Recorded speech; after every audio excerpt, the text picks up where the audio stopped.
Nyantechwa maybe am discover for Europe akoma busuafo wo Ghana no me use Taptap Send no fee mobile money transfer easy convenient fast and sounds so free won't she me discover mapim Taptap Send entienne also download the Taptap Send app no ewo mobile phone so free na first ka komo abusuafo wo Ghana fa na nyina Taptap Send papa no.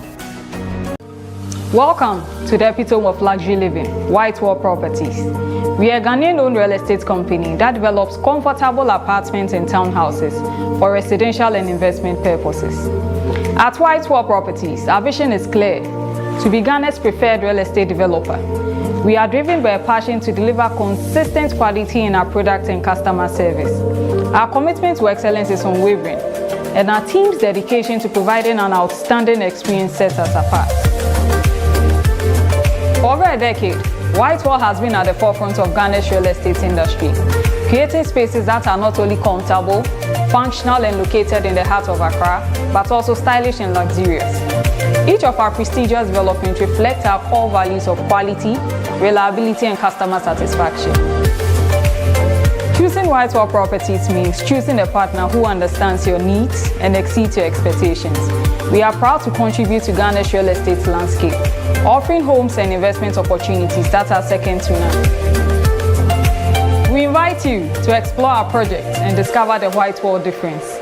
Contact us today to learn more about our development and how we can help you find your perfect home. Visit whitewallproperties.com or call us. White Wall Properties. Discover true comfort.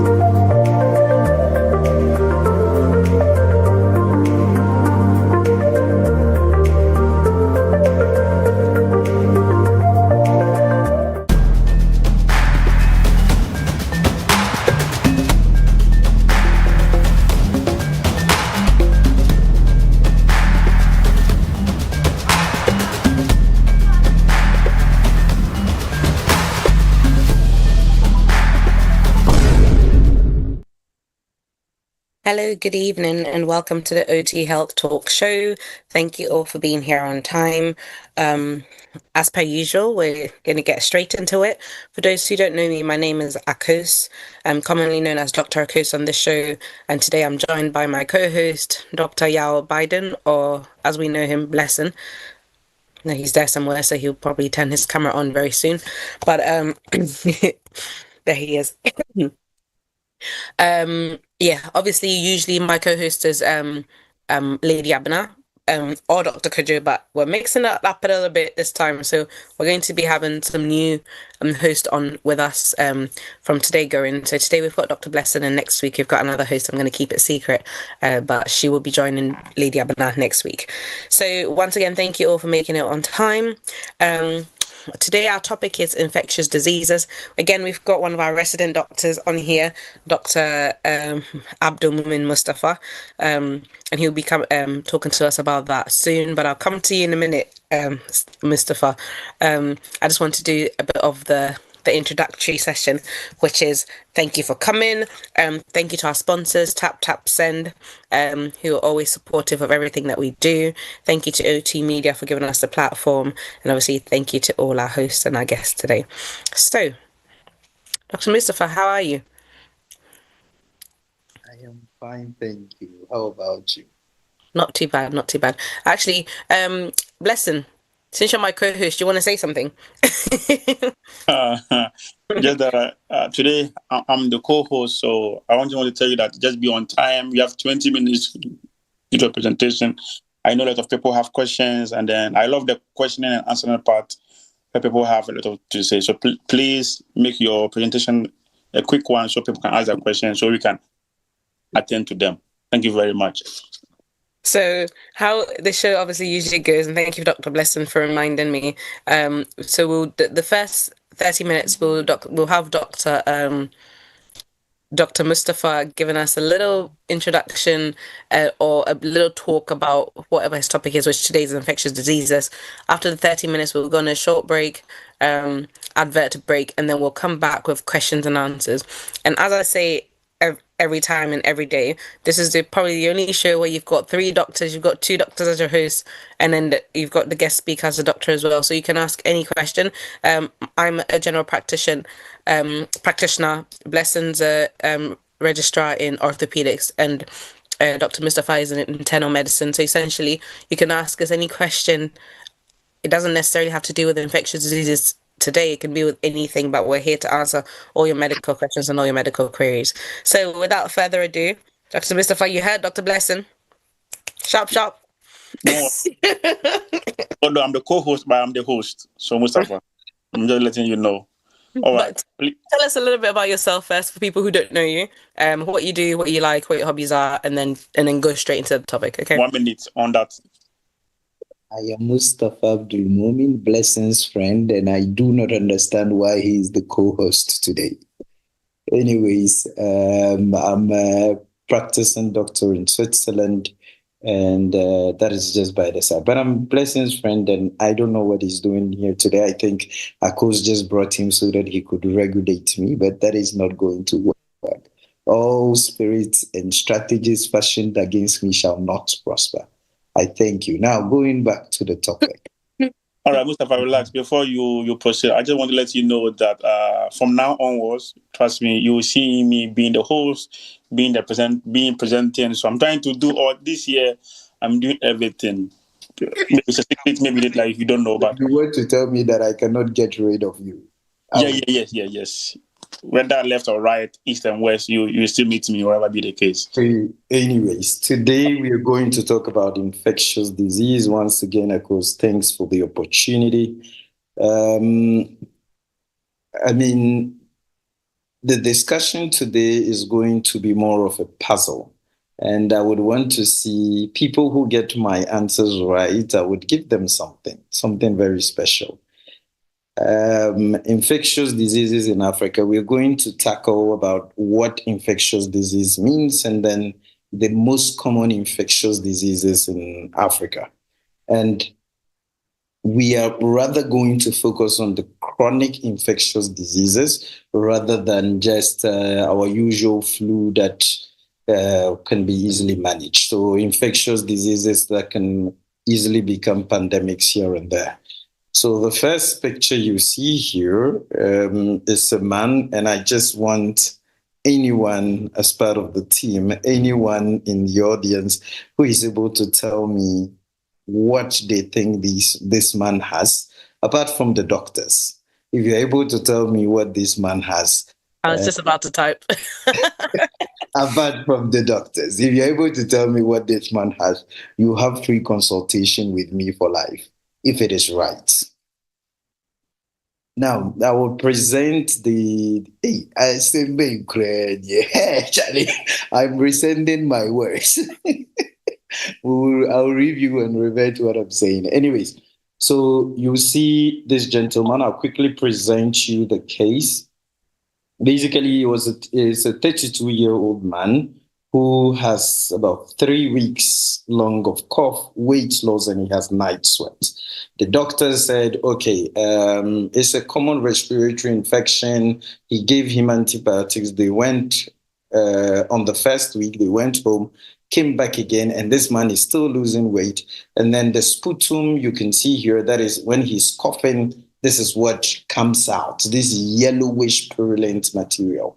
And then another doctor, this time he went to 37 Military Hospital, and then they did an X-ray. And when they did an X-ray, they suspected something on the lungs. And an X-ray is basically an image, a conventional image of your chest that gives us a better view of your lungs. That's what we're really trying to look out for.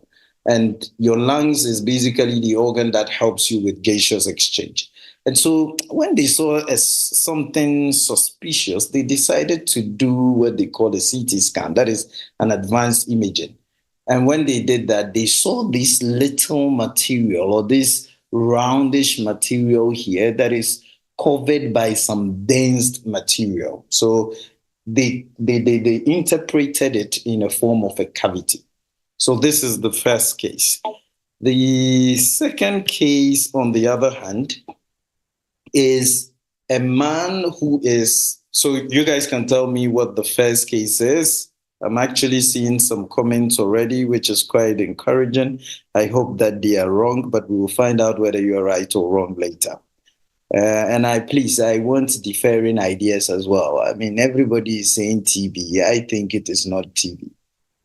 Anyways, the second case is a 28-year-old, is a man, it is a woman who has been complaining of fatigue, and he went to the hospital. You can see his eyes.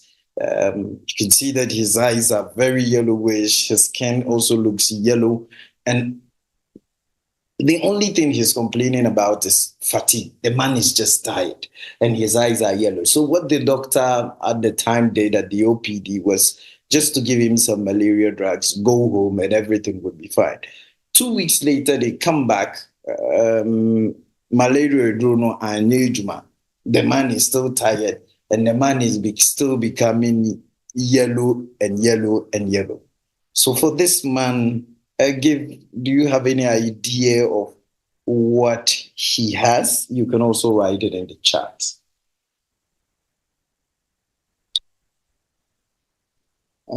Please, the first one, I will not bet the free consultation, lifetime free consultation to the first one. I'll bet it to the second one.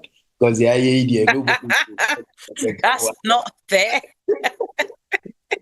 Nobody's the second one. I have a better chance, Charlie. I'm still waiting to see. Okay, someone said jaundice. So jaundice is the symptom. That's basically the yellowish coloration that you can see. Any other idea?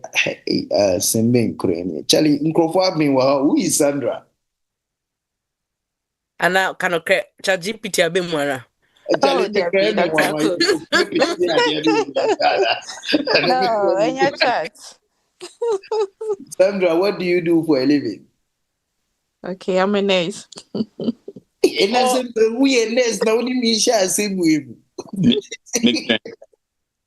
Anyways, so we'll talk about the two cases. This brings us to the topic of today, and I want you guys to just keep these two cases in mind.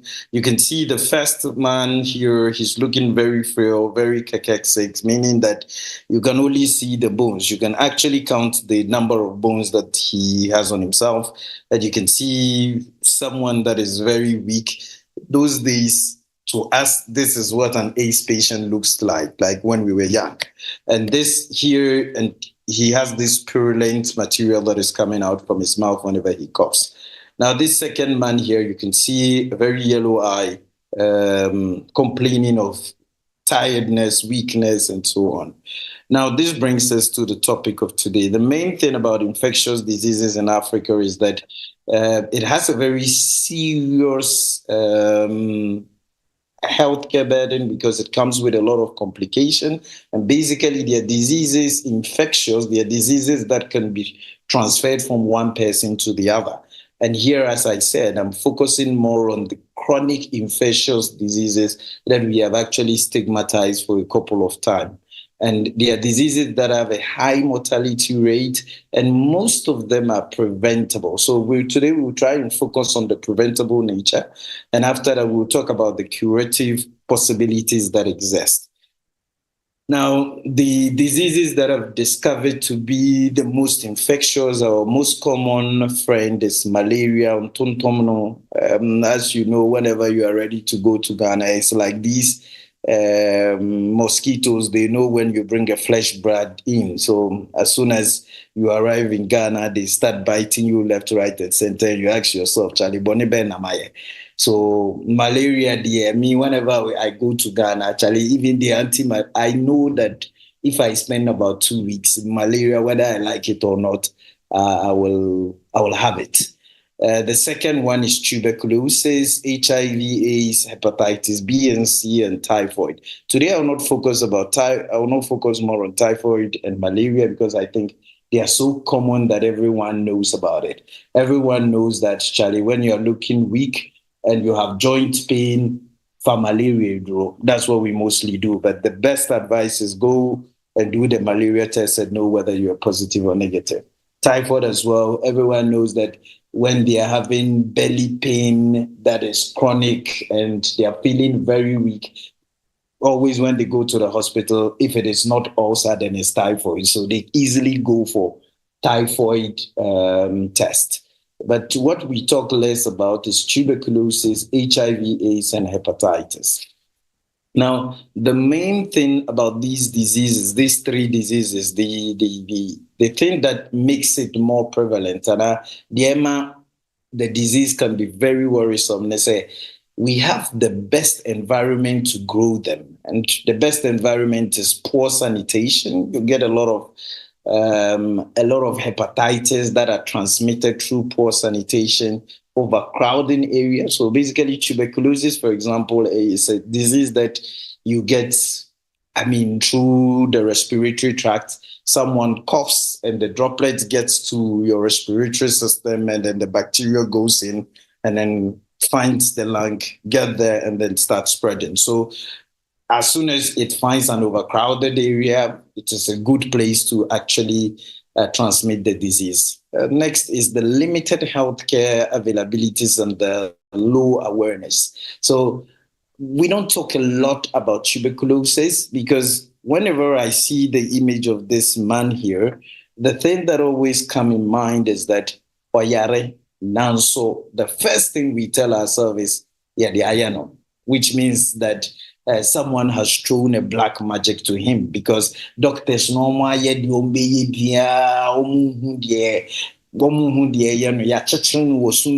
like a lot of myth that come with it. So we have this type of image. So mostly we don't really take them to healthcare facilities. We take them to witch doctors. We take them to our pastors, our imams, and we're hoping that they are going to treat them one way or the other. However, these diseases are highly treatable. Now, talking about tuberculosis. So it's a very, very common, and even more common than you can think of. It's a disease that can be transmitted from one person to the other through respiratory droplets or through the respiratory pathway. For you to think about tuberculosis, if there is one thing I can leave with you today is whenever someone is coughing and losing weight, the first thing you should think about in your family or in your close circle, like take him to the hospital to do a TB test. Anytime someone is coughing and he's losing weight and it takes more than 3 weeks, most common or most probably they have a tuberculosis. And the tuberculosis, the earlier is detected, the earlier you can treat it and the better it's actually manageable because tuberculosis has a definite treatment. And so for you non-healthcare professionals or for you families, friends, and so on, anyone coughing more than 3 weeks, weight loss, TB, like at least go and rule that out. So it is a disease that is mostly seen with cough, fever, and weight loss. What gives us a big suspicion in the hospital is mainly the weight loss associated to these symptoms because cough and fever, you have gotten a flu or something.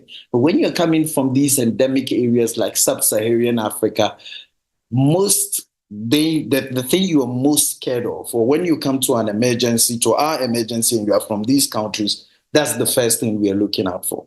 And it is spread by coughing, but the good news about it is that it is actually curable. Like you can treat it. So the earlier we are able to diagnose it, the better we can treat it.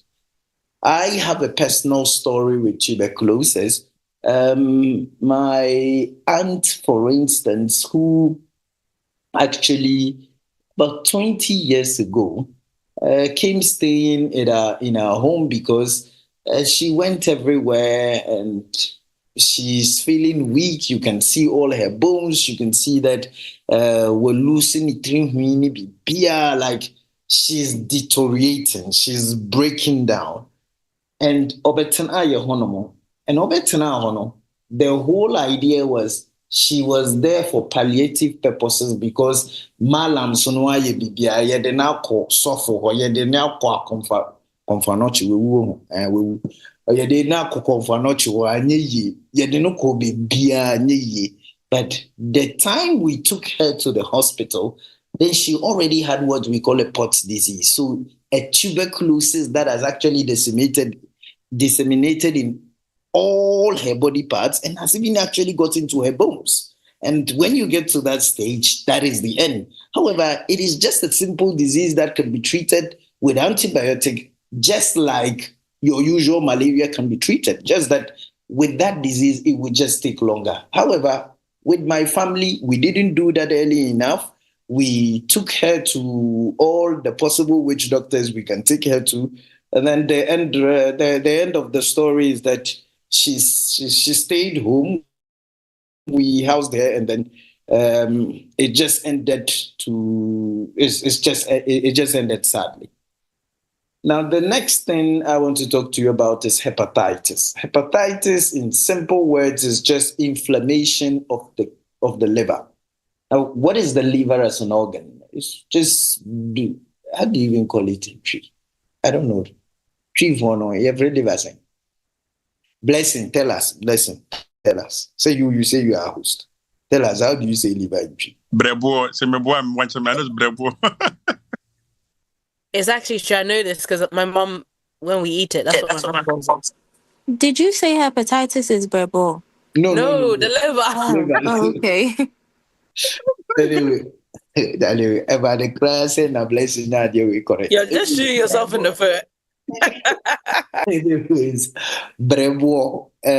So it's just the function of this special Brebo organ, this liver, is that the main function, which is the most important function, is that it detoxifies our blood. So imagine that your detoxification center has been blocked and you cannot detoxify something. Or let's just imagine that where your toilet or your urinal or whatever it is, it has been blocked. And then whatever waste you have that you are trying to pass to, after you go to toilet, whatever waste you have and you want it to go away, when you flush, it comes back out and it comes back out into your house. Imagine how it can be. So hepatitis is an inflammation of the liver and later on gets to a point where the liver cannot perform its most important function, which is the detoxification of your blood.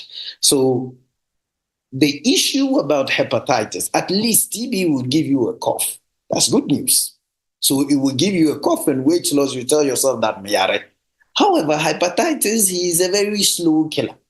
He comes in and just gives you weakness. And weakness, I think everybody feels like, I think like all of us, we are, even me, I'm tired.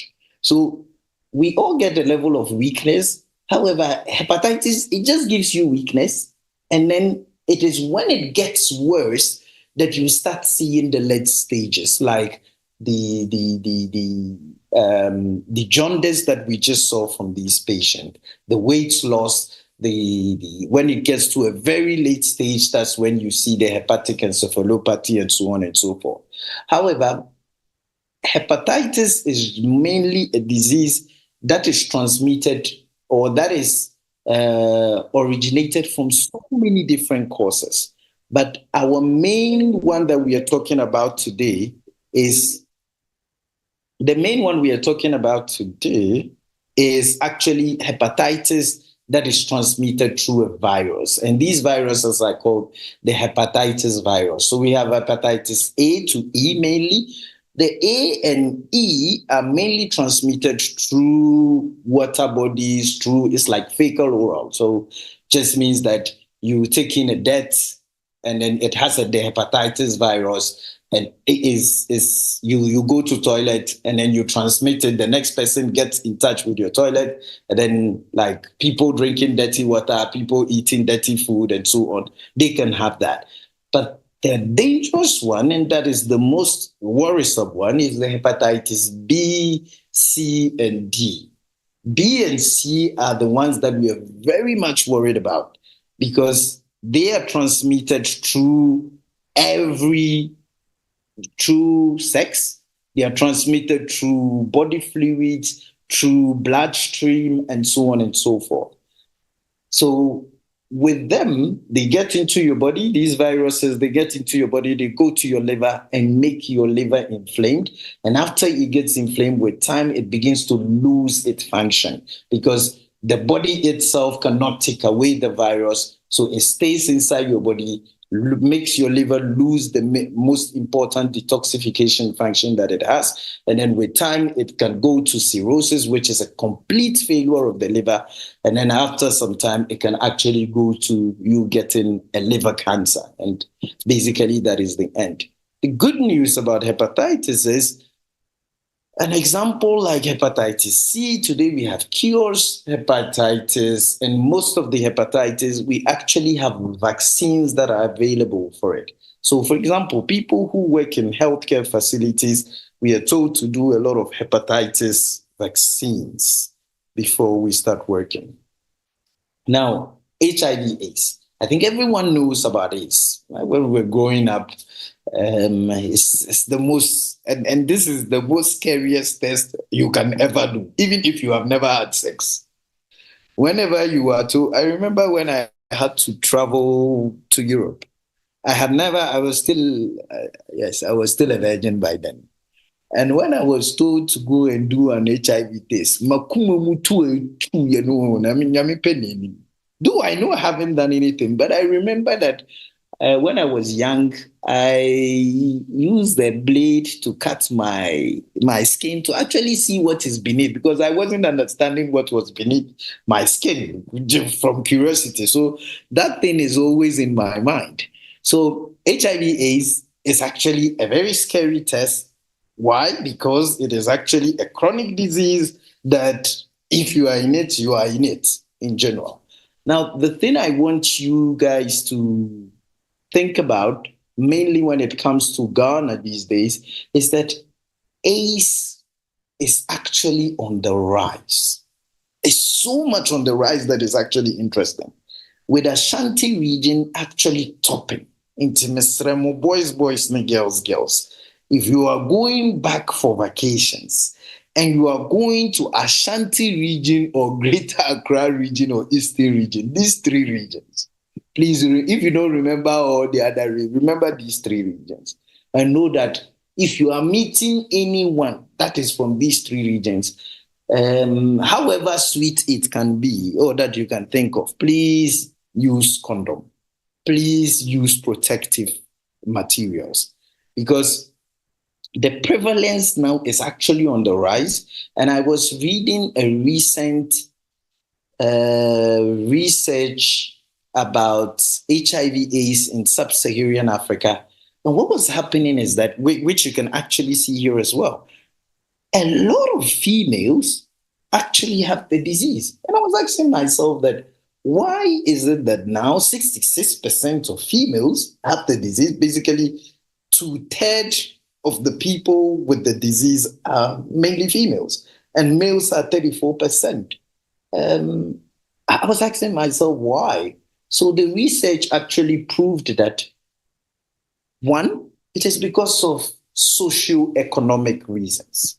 Socioeconomic reasons, meaning that most females of late, unfortunately, where we come from, because of poverty, some of them actually try to punch above their weight. So you see a young lady, senior high school, ne mame tonkoko, ne papa is security man, but our iPhone 17 Pro Max. Me were Dr. Crime, me iPhone 17 Pro Max.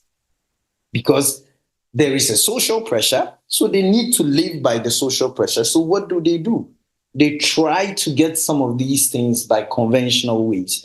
And these conventional ways are ways they actually attract the disease. And the most thing they do is that you also know in our communities, we are blessed that most females or African females actually they become endowed from the age of 15. So from the age of 15, they become very attractive, senior high school girls. And an older person who is like 40, 45, who has the money, start doing things like Russia man, come with me, and so on.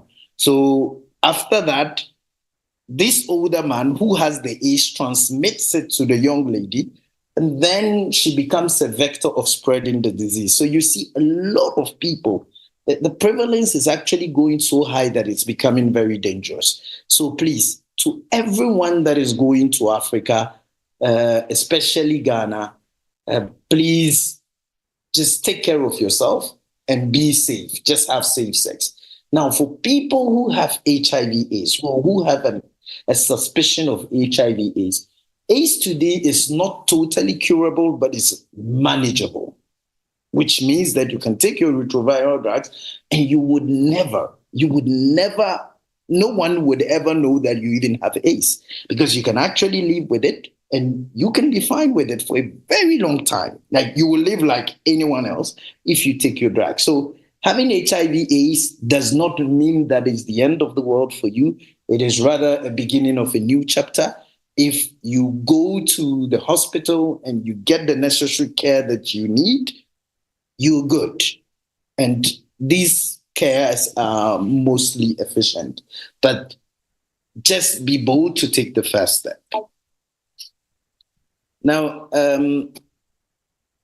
in the nutshell, the thing we need to all retain about these diseases is we need to have our vaccinations. The most important vaccine is the hepatitis B vaccines. As much as you can do it, I think for all of us from Africa, we already have an induced hepatitis A and E vaccines, because I never did a hepatitis vaccine before. However, when I checked my antibodies against hepatitis A and E, I realized that they were very active. And the reason is only one. The reason is because me ya kolano. Me didi nyame bi efin bi ni na asefo anti body na nkasa protecting ho. God has done the wonders, God has done the work, and me I'm not even aware of. So I think most of us have the hepatitis A and E because of where we come from. However, the DB is probably you need that vaccine. But the hepatitis B and C, they are very important vaccines that if you have not done yet, you can ask your healthcare professional on how you can get that done. And if you are not sure about it, what you can do is you can go and test to see if you have enough antibodies in your body. Next is hygiene. I think I'll not talk more about it. Charlie, eat clean and be clean. Safe sex. Mesremo, safe sex. Safe sex, especially the youth of today. The biggest favor you can do to yourself and to your generation and to your lifeline is to have safe sex. Because unfortunately, if you have HIV/AIDS, whoever is coming, if you are going to have a child, AIDS can also be transmitted through the placenta. It can also be transmitted through like mother to the child. So please, safe sex is very important. And then the last thing is early testing is something we should always be doing. Now, I want to talk 2 minutes about the stigma that is attached to this and how it is actually catastrophic to our situation. I'll talk to you about Blessing. You, when were you born? Are you a Kojo or are you a Kofi? Yao, I'm Yao. Okay, I'll talk to you about Yao, a 40-year-old man who is a taxi driver in Accra. He developed a persistent cough. He started coughing and he had lost weight for the past 1 month. He suspects that he has tuberculosis, but he avoids going to the hospital because he fears that he will lose his job. And being avoided, like he fears that he will lose his job. Now he tells his family about it, and you know how tuberculosis is. People think that TB no be so. He decides to keep it a secret. So he's in his taxi, driving around, driving with passengers, and imagine the decision of just this man, how many people he can transmit it to, and how many people, the people he gives it to, can have a domino effect on other people. So just a little decision by Yao, not going to the hospital to just have the care that is needed, causes a healthcare crisis in wherever he finds himself. So I conclude now telling you that infectious diseases are they're a big challenge. It comes with a lot of stigma. It comes with a lot of with a lot of burden, financial burden, and so on. However, someone like tuberculosis is curable. Hepatitis and HIVs, they are manageable. And when you do a good awareness, if you're aware about it, it actually saves lives. So to you and your loved ones and your families, whenever you see some of these things, you actually need to pay attention to it. Now, when I posted, on the side note, when I posted about this whole infectious disease, someone sent to me a WhatsApp chat that I decided to share with all of you. And this is what it says. Corruption no day part. He's asking me if corruption is not part of the infectious diseases. We talk about corruption a lot in our society, and we think that it's a cancer, it's an infectious disease. However, we don't talk enough about tuberculosis, about hepatitis, about HIV/AIDS. So as much as we, sorry to say, insult our politicians, our leaders, and talk every day, every night about corruption when we are sitting down on a table or whenever we are talking with our friends, let's not forget to always raise the awareness to these infectious diseases that we can actually manage. I thank you very much, and I'm open for questions. Thank you very much for your presentation. I think for you, you're a very good doctor, but you're going to be like time conscious. But all the same, it's okay. We're happy to have your presentation today. Viewers, we go for a quick commercial break. When we are back, we will answer your question. Thank you.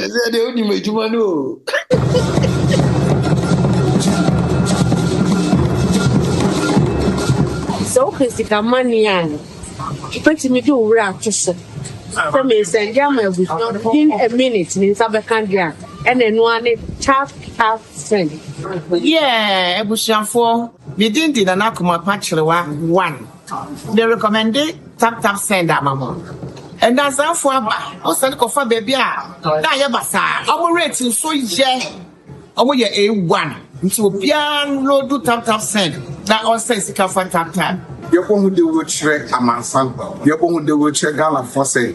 You are going to near this coffee in here. May and friend for the VR, you know, tap at the move you are. Taptap Send in this street. The tap with the one. Taptap, and one in a Piao.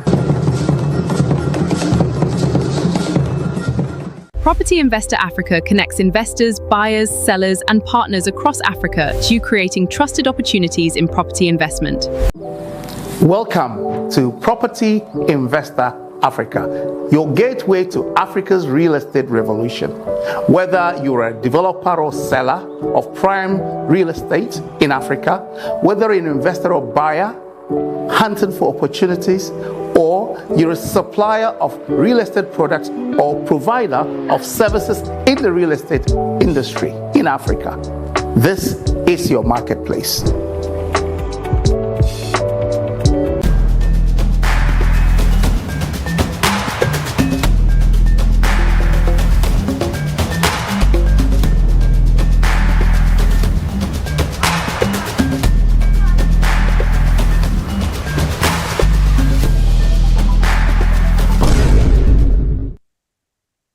Hello and welcome back to the OT Health Talk Show. So as you can see, I just want to give a quick announcement again before we go into the Q&A session. As Dr. Blesson has already said, as you can see today, my co-host is Dr. Blesson, and that's because usually it's myself or Lady Abna, but given sort of the times and professional pressures and things, we're trialing a new system. So we're going to have two new hosts joining us. Dr. Blessing is doing it this week, and next week we'll have somebody else. She is currently on the show. I don't know, she might reveal herself at the end, she might not, but we're going to have a new host next week as well. So depending on if she decides to reveal herself today or next week, it all depends. I don't know. Dum dum dum. But but yeah, we'll quickly move on to the session. Actually, Dr. Mustafa, I thought that you, given your usual self, I thought that you actually kept quite well to time. Clap for me, everybody clap for me, everybody clap for me. Because we know Mustafa by this time, 10 o'clock, he'll still be talking. So he's done well, don't you think so, Dr. Blessing? Because I'm here. Okay, that's true. So, Dr. Blessing, go on, take it from here. Thank you very much once again, of course. And then thank you everyone, my good listeners and viewers. Please feel free. This is the time. I love this part of the section because it's the time we keep to learn. Although we are doctors, but sometimes we still learn from you guys. Trust me. Personally, for me, I've learned so much from Auntie Amma. Let me put you on the spot if you're here. I've learned so much from you, to be honest with you. Some of your questions and answers, I have to go back to the drawing board, read them after the program, and I was like, wow, this woman knows a lot, at least. So please, feel free, answer your question, your opinions, bring them here. Don't think any question you answer are stupid, or don't say any view you give on it now. We are all here learning from each other. So please put on your questions, and we are happy and glad to answer them. Do you have any hands? Nothing at the moment. So I'll start with a question that I have. Okay. I know that you talked about the so you talked about HIV, TB, hepatitis. I think obviously you mentioned malaria and it wasn't dengue, was it typhoid before. Would you say these are the most prevalent infections in Africa, especially West Africa, or are there other ones that you think people should be aware of but we've not touched on today, but perhaps we need to talk about that, or will these be like the main ones? These are the main ones. However, the last one, which is normally mostly seen in the northern part of Africa, northern part of Ghana, is meningitis, or meningococcal meningitis, where you mostly see young children with fever, neck pain, headache. And in that case, you quickly, especially they have what they call a riddle, which means that when you try to do this to their head, their neck is actually more or less like blocked just because of the inflammation that is happening inside, I can say in layman terms, inside the covering of their nervous system or inside the covering of their brain. So that is something you should be looking out for, especially it begins with a child with a flu. After that, he has a neck pain, headache, fever. Take him quickly to the hospital because it can be a very deadly disease. The others, they are mainly these viral diseases like yellow fever, which are mostly self-limiting diseases here and there. But they are not that prevalent. The ones that I spoke about are the most common ones. Okay. Thank you. And then there are questions, and you won't say a lot. Don't worry. Me personally, I have someone sending me some questions in the chat, but maybe the person don't want to talk, so I'll answer for the person. Mustafa, if you're ready, you can give me the permission, and then I will go on. Yeah, go on whenever you're ready. Okay, sure. So the first question the person asked back there was like, what infectious disease should West Africans living in abroad be aware of? The ones I just mentioned. Okay. So, I mean, when you say living in infectious disease, they need to be aware of is whether they are in Africa or they are here. Every country has their most common infectious diseases. So depending on where you are, your geographic location, you can have a specific disease. However, when you are in Africa or when you recently traveled from Africa, the most common one that you should be looking out if you see cough, weight loss, tuberculosis. If you see, sorry, Akos, you want to say? No, go ahead. Sorry, finish. If you see jaundice type of symptoms, malaria, hepatitis, you go with that. So you just need to know based on your geolocation. However, you can easily transport them whenever you go visit or whenever you go, if you are recently traveling from the sub-region. So just keep these main 5 in mind. I mean, I was going to say, are these like Ghana specific? Because I mean, you didn't talk about Ebola at all, but you know, is that still is that still a thing? And I know that other parts of Africa have other infections. So I mean, were the ones you're talking about, are they West African or Ghana prevalent, or is this Africa prevalent? They are African prevalent because Ebola today we are really not seeing Ebola in the sub-region. I thought it came back last year. You have little to no cases in places like Congo and those areas, but the prevalence, that's the most common one, because I think we have a whole book on infectious disease. If I will talk to you about all of them, as you rightfully know, we will not finish, and I like talking. So we are just talking about the most common ones, the ones that we really know, and the ones that, as I said at the beginning of my presentation, the ones that can be very quickly dangerous and the ones that we need to look out for. But maybe I would add a little cheat to this as well. The body has its own way of responding to infections. So the easier way to know whether you have an infection or you have an infectious disease, we ask you, or in medicine, in Switzerland, for instance, we will ask you the B symptoms, which is, do you have unexplained weight loss? Do you have fever or shivering at night? And then you have unexplained tiredness.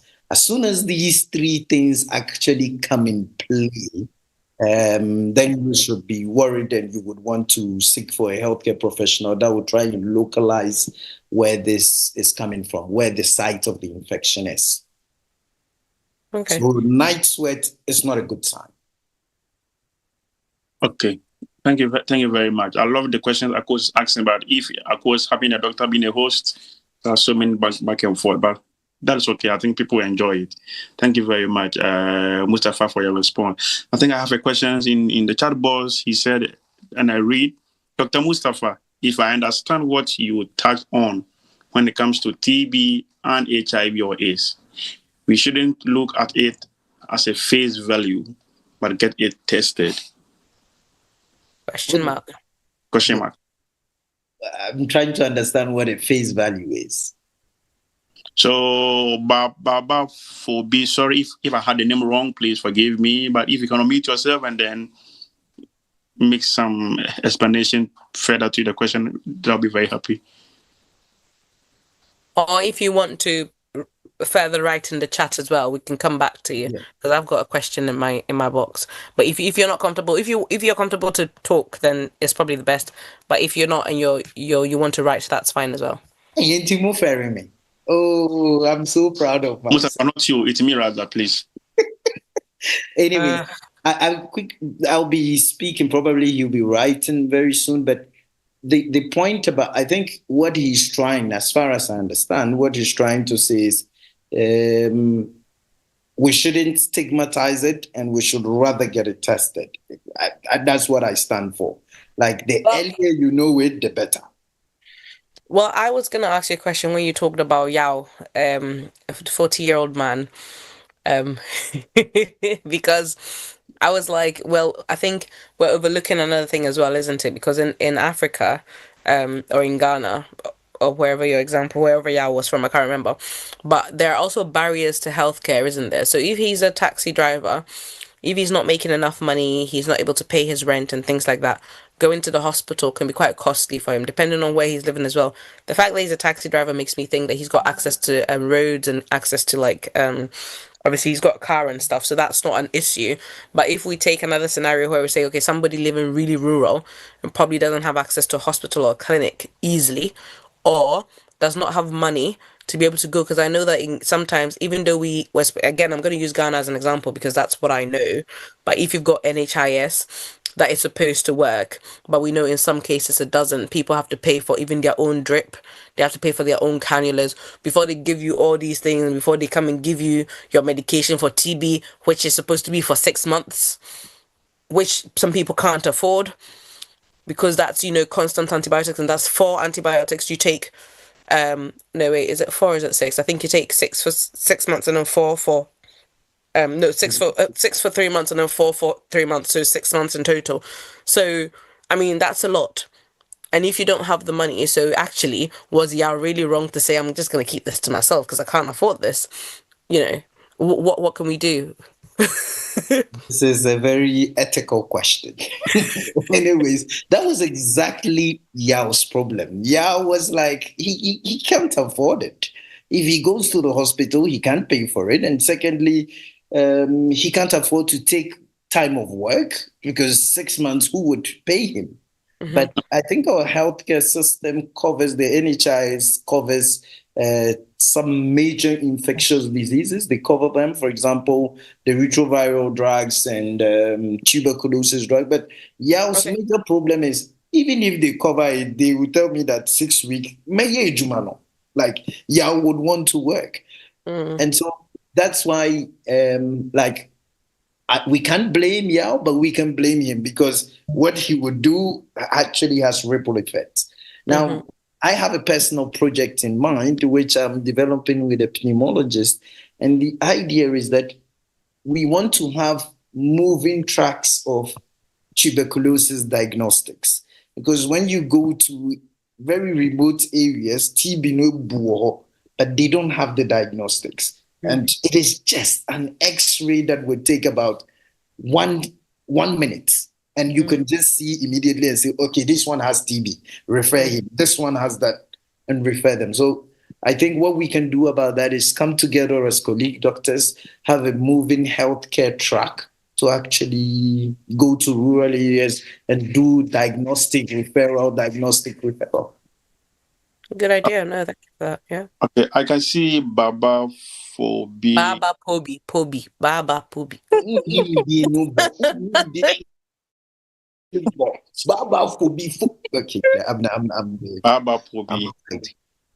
Please ask your questions. Thank you, Yo. Okay, so what I wanted to ask is, so when it comes to TB and HIV/AIDS, we shouldn't just look at people on the outside, on the way they look, because the symptoms kind of looks the same, isn't it?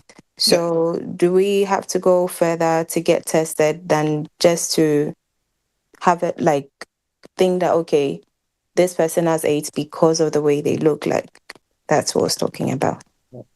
Thank you very much. Question. There's a romantic question as a cry. Baby. Anyways, but thank you very much for the question. What you're saying is perfectly right. Like someone with AIDS, someone with TB during terminal stages, they look exactly the same. And someone with cancer, in addition to this group, they look exactly the same. So the only way to find out is to actually test for it. And someone fit does not mean that they don't have these. That's why protection and early prevention is very important. And just to chip in there as well, I mean, the AIDS is the actual disease. So someone can have the HIV and not have the AIDS. So again, that's something that we need to be conscious about, because if someone's got the HIV and they've got a high enough viral load that they can still spread it, but then they don't have the actual AIDS themselves as well. That's all sort of technical jargon, but it's just again, like you're saying, somebody can look really healthy and not and have the HIV, and you would never know, and you should never really look at a person and diagnose. And by the way, two questions now, but maybe be tuning in now because the first one I was gonna put HIV when I was that's what I was gonna put down. But obviously people put TB in the second wearing one. a mask. Yeah, well he was but during the picture was taken during COVID. Right. Or maybe he has opportunistic HIV diseases. I was thinking that because again, you can have the pneumocystic GRV with the HIV. So I mean, for me, I was just thinking HIV because, like you said, but because of the way they looked. But you're quite. But TB was my differential, so that's fine. And then the second one, I was around dengue fever, those areas, typhoid. Yeah. I was somewhere. Yes, Sandra. You have free consultation with me for the rest of your life. Okay, you can I'll give you my contact after the show. I'll text it to you, and anytime you need anything, but you can't say I was wrong from a picture. The doctor is crying 18, and yes, Sandra, Charlie. There's a new number. Why we hear any consult? All right, thank you very much. Thank you very much. Thank you very much. Thank you very much. I was thinking. I said, "I'm sorry." I was thinking too much. That's why I said over the bar. But it's all right. Auntie Amber, I've seen your hands out there, but please let me go back to one question, then I'll get back. No. Can I just say let's let Auntie Amber talk because she's where she is currently. She needs to talk because I don't want to say where she is. But thank you for coming on.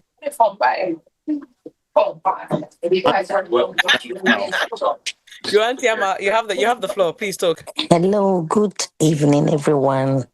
Dr. Mustapha, you should have waited for me to get back before you do this show because I've got so many questions for you. Good. Dr. Okay, my question, my question is, why is it that H. pylori is on the increase both in Ghana and in UK? Can you please explain it to me, please?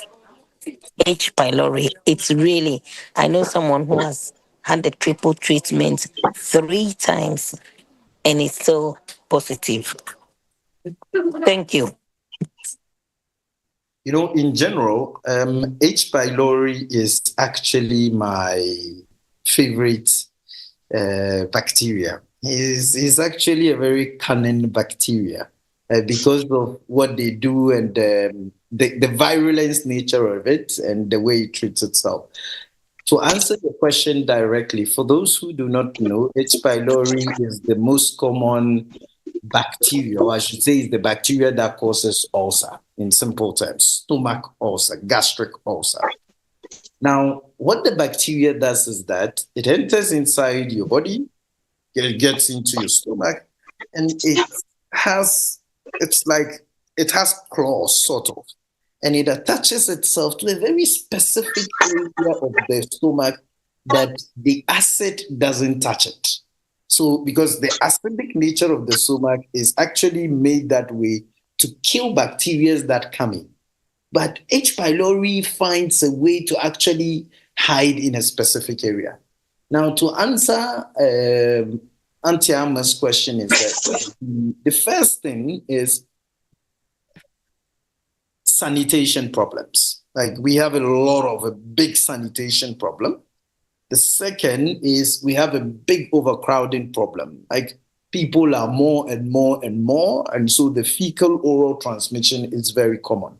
And the third, and which is the unfortunate thing, is that the bacteria is actually developing strategies. It's like COVID-19, the way it changed from COVID-19 to COVID what to COVID what. It's the same way this bacteria has actually started developing some level of resistance. So, for example, with your friend, unfortunately, probably the pylori that she has today has actually developed new arms to actually protect itself against the usual triple therapy that we use. So I remember I had this patient that we did a biopsy of the stomach sent it. It was H. pylori positive. We began our empiric triple therapy usual. Charlie, after 6 weeks, H. pylori is positive because we, after 6 weeks, we do the test again to find out whether we were able to eradicate it or not. After 6 weeks, Charlie, the guy knows home we sent the material for actually sensitivity testing. And then we realized that all the antibiotics we were given were not sensitive. So we had to develop a new antibiotic. And they actually took that for almost 12 weeks after the consult with the infectiologist. So we even have triple therapy and quadruple therapy. And these days, some of the H. pylori or more, but no more shekambu. Triple, ne quadruple, no empha. So it happens, but in rare cases. But I also wanted to touch on, this is another case of antibiotic resistance. So just to touch on that, because again, when you talk about why is it on the increase in Ghana, I didn't know that it was an increase in the UK. I've not heard those statistics, and maybe perhaps it depends on where you are. Certainly not where I am. I think it's pretty much the same. But I can imagine why it will be on the increase in Ghana, because I have experienced firsthand the antibiotic abuse that we do, we use in Ghana, and especially like Dr. Mustapha is saying, the fact that we take antibiotics for the very littlest things. So somebody has a cough, they'll go to the pharmacy and take antibiotics. Somebody has a headache, they'll go to the pharmacy and take antibiotics. Don't get me wrong, I understand why sometimes we do that, and it's been explained to me why that's done, but at the same time, we're building this resistance. So if you have H. pylori and you've been taking coamoxiclav and this triple therapy, you've taken all antibiotics existing against H. pylori for things like your cough or your headache, your sore leg, then obviously when it comes to taking it for H. pylori, it's not going to work. And that's why doctors are constantly, definitely doctors in the UK are constantly preaching against using antibiotics and antibiotic resistance, but it just doesn't work, I think, for Ghanaians.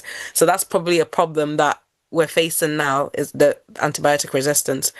So yeah. And to be honest, the biggest and scariest healthcare challenge in about 50 years to come, it is the antibiotic resistance. Where the biggest inventory that we did will actually not work anymore. And sorry to say, if that happens. Yeah, I know we're going off a bit, but I just recently I saw a post yesterday about somebody who was who had a UTI, urinary tract infection, and they sent their urine off to the lab, and it tested resistant to every single antibiotic that we have here in the UK. I have two patients like that. Even me, I have two patients like that. So when that happens, we don't have anything to treat you, because the bacteria is basically every antibiotic that we have, you are resistant to. And that's the problem. So I think we'll do antibiotic resistance another time. Maybe we'll get Dr. Mustapha to come back on to talk about that later on. But yeah. So you see, this is when the GPs and internal medics are talking, orthopedics can't say something because they are not. We're talking. No, it's because I'm the All right, thank you very much. Wait, just before your next question, Dr. Blessing, somebody had a follow-up question about the H. pylori. They said, can children also get H. pylori? So, for example, can a 2-year-old, 3-year-old, what is there an age limit to H. pylori? I don't think there is an age limit. H. pylori, he's the guy. Like that guy is the guy. It cuts across. It cuts across. And especially, I think even children are even more susceptible because the acidity is not even that strong compared to actually the older ones. Thank you. All right. I think I'll give the benefit of the doubt to Baba again, because I think she has a follow-up question. He was like, what about herpes, Mustapha? Yeah, I think that's when Auntie Amma said H. pylori is on the rise, and I think she said, how about herpes? So that was the question, maybe. Oh, okay. All right, then. Thank you very much. Then let's move on to the next question. Oh, no, but he can answer the question. How about herpes? Oh, okay. Because he's saying, well, unless you... Since Blessing is the one asking me, I shall decide not to answer that question. Anyways, that was it. Anyways, herpes. So herpes is I cannot say whether it's on a rise or not, but if it is on a rise, it can only be due to actually one reason, that we are sharing more liquid these days than before. Like we are keeping a very interesting contact than before, because there are infections that are basically spread by droplets mostly. And so the more contacts, overcrowded area, sexual intercourse, intimacy, anything that would share, we do that. And the thing about herpes, and that is a bit sad, is that when it gets into your body, it finds a way. We have the herpes zoster and we have the herpes simplex. Now, what it does is that the zoster guy, what it does is that it goes to your nerve ending, hides there, and then the treatment that we have, which is the antiviral drug, it is not to fully or entirely treat it, because it finds its way into your nerve ending and it hides there for a very long time. So whenever you take the treatment, it is actually to just reduce the duration of the disease. So, for example, if the disease is supposed to take 7 days, it will take 5 days, especially the cutaneous lesions of it. But you have a very high chance that it will come back again whenever you are stressed and your immune system are less, they put their guards down, herpes will come back again. It will show itself again. So, I mean, herpes has a lot of other complications, like the eye disease of herpes. Like, there's a lot of things, but the herpes you and I know, I think, is mainly the cutaneous manifestation. These little grouped bubbles that you see on your or on specific areas of your body, like your lip, like your back, and so on. Those ones, they are self-limiting diseases, and those ones, whenever you take the antiviral drug, it will just to shorten the disease process for the program. Again, hygiene, important. That's it. Thank you Just very to add. much. Absolutely.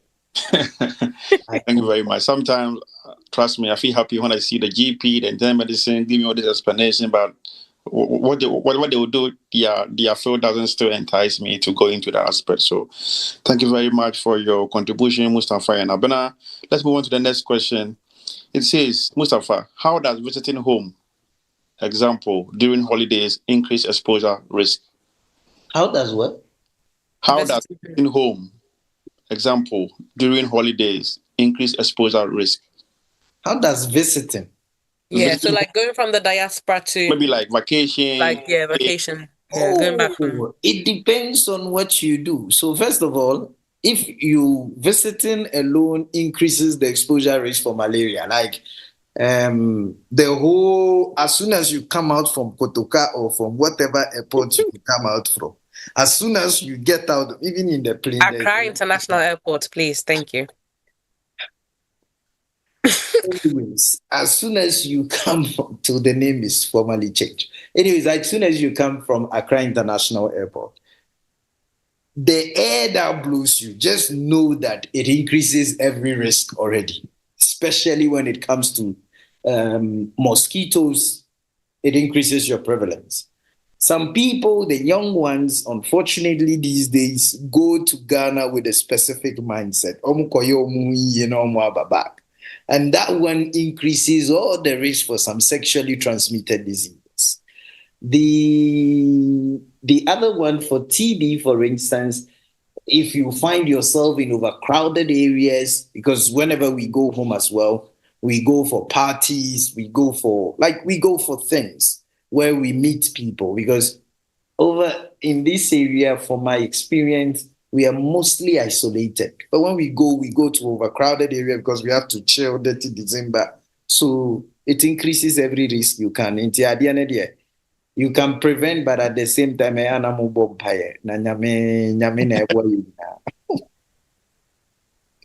Okay, Thank you very much. Is there anyone with a question? Or is there anyone with a hands raised? Okay. Nothing I can say, yeah. Okay, then let's move on to the next question in my inbox. And I read Mustapha, what vaccinations or preventive steps should people take before traveling to West Africa? I think I answered it earlier on. However, vaccination before to go to West Africa. The common vaccine is the yellow fever vaccine, okay, which has a duration of about 10 years. So if you get it once, you are good for about 10 years, in simple terms. Now there is a new vaccine that has been developed for malaria, but it has not been widely used yet. Yeah. So it has not been fully accepted by the FDAs of respective countries. So you can't have that. The other vaccines like hepatitis and so on, those ones, it is not when you are traveling back home, but it is mainly even when you are here. Like it is good to actually check whether you have enough antibodies against hepatitis. So just having a hepatitis vaccine is good. Apart from that, when you're traveling to somewhere like Cote d'Ivoire, or you're going to the northern part of Ghana, probably a meningococcal vaccine is also a good idea. So those are the main vaccine when it comes to sub-Saharan Africa. Now, when you decide to go to the Americas and other areas, they have their vaccine specific. The easiest thing you can do is, our friends Americans, they have the database of everything. Whenever you want to travel to anywhere in the world, just write vaccine advice for traveling to by the CDC. Finish. That their Center of Disease Control. They have a whole advice for it. Yeah. They will give I mean, the NHS has a website in the UK as well for vaccines as well, so you can look up that. I just wanted to say, but just wanted to say that one thing that I found when I was traveling, so everybody makes such a big deal about going to Ghana and going to Africa, and whenever you go into Africa, people are like, oh, buy mosquito repellent and get your vaccines and stuff. When you're going to the US, nobody tells you these things. I was surprised as in shocked last year when I went to Washington, and I came back with mosquito bites bigger than boils. That was bigger than the ones I get when I go to Ghana. And my son ended up having West Nile disease, which was from the mosquito bites as well. And I was like, for me, that was a bit of propaganda, because we don't tell when you're going to the US. I've been to the US several times, and I guess they were saying that West Nile disease is more sort of in the Washington area, so that's fine. But I didn't know that. I didn't even know, even as a doctor, I wasn't aware of that. And so I think it's just important, no matter where you're going. So people are only ever triggered when they're going to like third world countries like Africa, or if they're going to Asia, and then they'll start researching these things. But there are some hidden infectious diseases out there in other places. So I think wherever you're traveling to, just search it, type it up, and do some research on where you're going, because it was definitely a shock to me. Mosquitoes don't only exist in Africa; they're also in the USA, and they're very deadly. All right. Thank you very much. I've seen your hand, Mami K. I think we'll take the last question, Dr. Baden, from Mami K. Okay, because I'm looking at the time. Yeah. Mustapha, last question about the vaccination. What do you speak about? Is it like we have to go and see our doctors and our GP, or you can get them like at the pharmacy at the counter? Depends where you are. Sorry, I think you are there. Yeah, it depends where you're. In the UK, you have to say. So in the UK, we have some free ones and ones you have to pay for. Yellow fever and meningitis are not on the NHS. Hepatitis you can get on the NHS. The malaria ones, I think you can't get on the NHS. Even it's not even rolled out in the UK yet. So depending on which vaccines you're trying to get, you might need to go private, or you can get them from your GP. What your GP can do is they can give you a list of the vaccines when you go to them and tell them where you're going. Usually they'll give you a list of the vaccines you need. They'll tell you we can provide these, but you need to get these privately. So it's always worth checking with your GP. But if not, you can go to any center. Boots does it. Most pharmacies do vaccinations, and I'm gonna start a vaccination clinic as well. So in some few months to come, you can come to my private vaccination clinic, and I can do it for you too. To answer that question, since the question to answer the question, honestly, I'll be very honest with you. When you come to your GP, he checks online. if your GPs, if you know what you want, you can directly go to the pharmacy. If they would accept to do it, great. If not, you just go to the GP and you would give you the prescription. But that's in Switzerland, yes. So that's again different. So you check where you are, check what country you're in, and check the yeah. Yeah, the same are different everywhere. Yeah, thank you very much. Mami K, please. Okay. Yeah, my question is going to Osekrom. You know, in the plane, when it's about to land, they spray in there. Oh God. That spray, how safe it is? Because I find it stifling when they spray it. How safe it is? You said Osekrom. What do you mean Osekrom? I'm an Ashanti, so stop right there. I'm an Ashanti, so let me Sorry. Oh, all right. The Osekrom, is it me or is Blessing or is Agos? No, Oseko in Ghana, isn't it? The spray. Yeah, but essentially, yeah. You know, when the plane lands, when you take Ethiopian Airlines, I don't know for British Airlines, but the British Airlines have taken, they didn't spray. But when you take, they did. They just did. They spray it all the time. Literally, my mom fights with them every single time about this because they spray the luggage area. No, they spray the plane. They go down the island, literally spray it. And I have a problem with this because I always say, for example, my sister has asthma, right? And they don't even just light spray it. They spray it like that. You are then tuntum, like you, like you. They really spray the plane. Experience this. On British Airways, they do. I think it's on KLM as well, but I only take BA mostly. So it is on BA. They always spray, and it's so, like you said, I find it stifling as well. It's so bad, and it makes people cough, and it's I don't like it. People are giving testimony.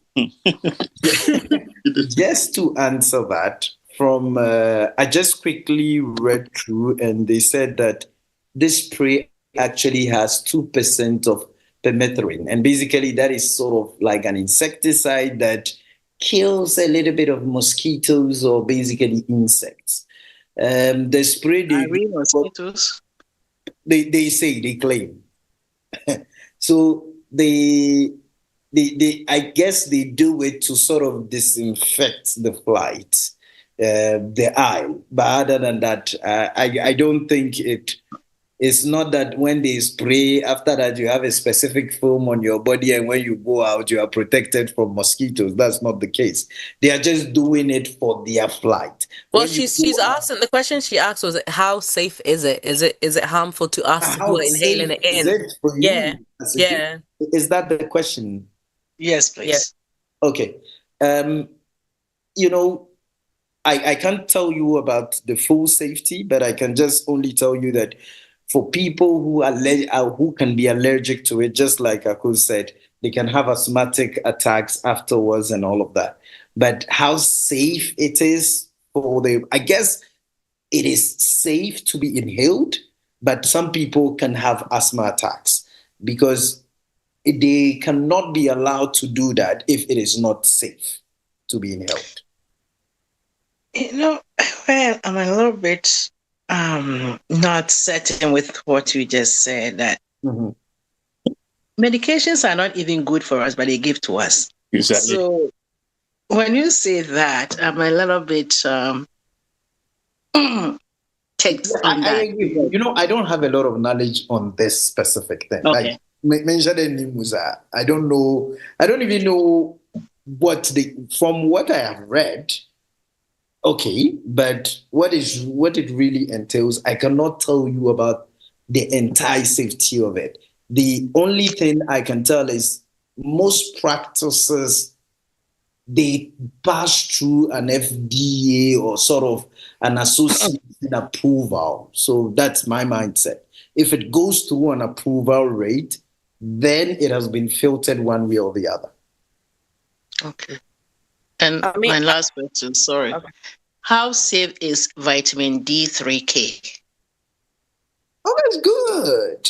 I mean, how safe in what sense? I don't get it. At what dosage? Good question. So, I think vitamin D, The dose I like is mainly 800 units. Some people take more than that, but there is always a risk of hypervitaminosis. So I am the 800 unit guy per day. And it is, for those who don't know vitamin D, it's just the vitamin that we Africans mostly lack during winters. And a research that has been performed has shown that in a place like even Switzerland, even the white people actually lack vitamin D as well. So vitamin D is actually a supplement of vitamin D is good, but taking not more than 800 units is for me very safe. I have that 10,000 ICU. I think it's crazy. Oh yeah, that's a lot. Well, I take something like that. Well, I say I take it. I don't really, but I have it, and and the plan is to take it once a week. So depending on the dose that you have, so obviously the lower doses you can take them every day. Like if if it's like in a supplement or the 800 ones, I don't know how often you take that, but the higher dose ones. So we've got 10,000. I think some even USA have like crazy ones like 50,000, and you take that like once a. We have 30,000. Yeah. So the higher ones, you're not supposed to take them daily. You're supposed to take them on a weekly basis, or it depends on, and again, depending on how low. So if you've not, again, with the higher ones, I wouldn't advise you. So that's why we can't even buy them over the counter in the UK. They have to be prescribed because the higher doses, your GP will have to check how low your vitamin D is, and then say, okay, we'll give you a loading dose usually of about 50,000, and then we'll give you a regular one for about 2 to 4 weeks, and then we'll tell you. So we usually guide that. But I bought one when I was coming back from the US, and as I said, there was a higher dose. But I tend to take it once a week. Well, I'm supposed to anyway. But yeah, so if the dose is higher, don't take it every day. That would be my thing. Okay, thank you very, very much. All right, thank you very much. I think our time is fast spent. We'll end here for the question and answers. Next weekend, It sounds like Abena. Our time is fast. Our time is fast. Yeah, I agree with him. I agree with Abena. Where's Abena today? He's not here. So again, just end of financial year, March, April. She's incredibly busy at this time. Hence why we're recruiting new hosts. So when I'm busy, when she's busy, you guys can take over. So Blessing, you're doing an incredible job. I think our hosts have really loved you today, and I think they'll be happy to have you back. Me, I didn't like it. I know. I tell the world, I say, okay, Dr. Mustapha, if you have anything else to say. He's about to say it. He's about to. You didn't give him a chance. You're rushing. Please relax. Okay, go ahead. Please, before you give us your final words. People are talking about antibiotics and resistance and stuff. It is not only about antibiotics, even some painkillers, please, brothers and sisters. And then see, as I was saying last week or last 2 weeks, please, we should take our drugs, but please, taking any drug anyhow or taking the vitamin anyhow, please, it is not good, please. I agree with you. You want to take the vitamins to boost your whatever it is, but please, minimal way. I have a patient that any painkiller you give, he will still complain about he has pain because he has taken painkiller anyhow. Whilst I was in Ukraine, okay, we have access to drugs anyhow. So we were like, oh, you can cheap, you can okay. But once I came back here, I could feel like even getting some painkillers, you need prescription, even getting antibiotics. So now I have come to understand like some of the system or some of how some countries do their things, and I have come to understand them better. If people get access to drugs anyhow, they abuse it anyhow. So please, whatever you are, any system that you are facing, the government know best. That is why the government is doing that. But please, be a law-abiding citizen and then follow what the government is saying, or specifically what the medical experts are telling you. They are for your safety, they are for well-being. Okay, Mustapha, please, your last words, and then we. No, I'm joking. Anyway, first of all, Blessing, thank you. I must say, I also enjoyed the show, Blessing, and of course, you did a great job. And to Sandra, well done for doing what doctors couldn't do. You did great for answering all the questions right. And to my fellow viewers, I enjoyed the show, and I just want to tell you that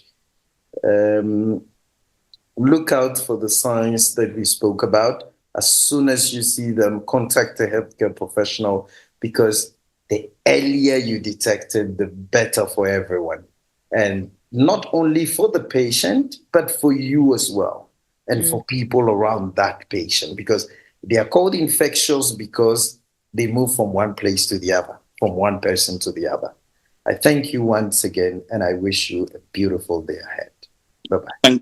Thank you very much. Abena, Abena. Of course, if you have any announcement, please, you can. Yeah, just firstly, I just wanted to say thank you to everybody who came to Saturday's OT Media and Oasis joint health screening workshop. It really went well. We had a really good time. We're hoping to continue it. Like we said in the beginning, we want to do more workshops where we're seeing you guys in person and we're doing health screening. So again, blood pressure, blood glucose, mental health, menopause, that type of thing, andropause for the men. So we're thinking of we're going to Manchester next, and then after Manchester, we're going to wrap it up at the end of the year in London. So look out for that. Watch the space. If you're not on the OT Media platform, please look on the chat. We're going to put the link in there.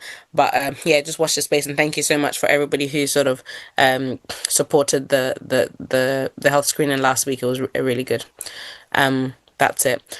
And then I just wanted us to also I don't know if we're gonna get producer to play anything, but I just wanted to sing happy birthday to EQ, who's also Esther. She's one of our faithful listeners. She's always here. I recognize her because of her very nice animation.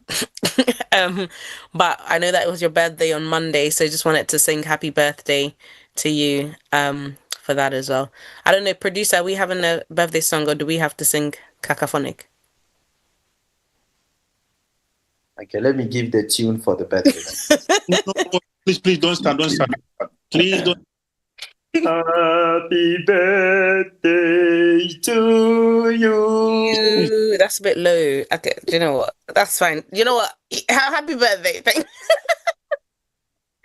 But Janet says it as well. Janet, when was your birthday? Happy birthday to you too, Janet. Yeah, so we just like to recognize Janet again. Janet is one of our faithful watchers as well, so obviously thank you guys so much. It was Monday. Ooh, shared birthday. So Monday, Janet and Esther, was both your birthdays. But yeah, no, happy birthday to you both. We thank you so much for always coming on the show. We're always here. I always see you guys always getting involved. Esther doesn't like to talk, but she's always typing in the chat, and Janet obviously. So yeah, we appreciate both of you, and we really thank you for being on the show. So happy birthday to you. Happy birthday. Oh, there you go.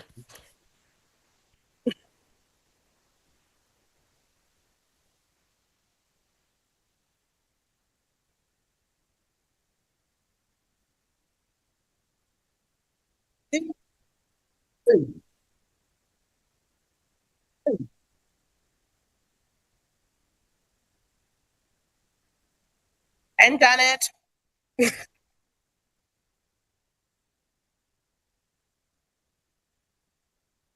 Party.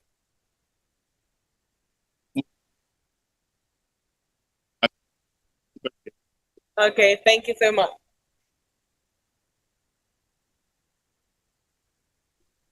Levels. Producers increase levels.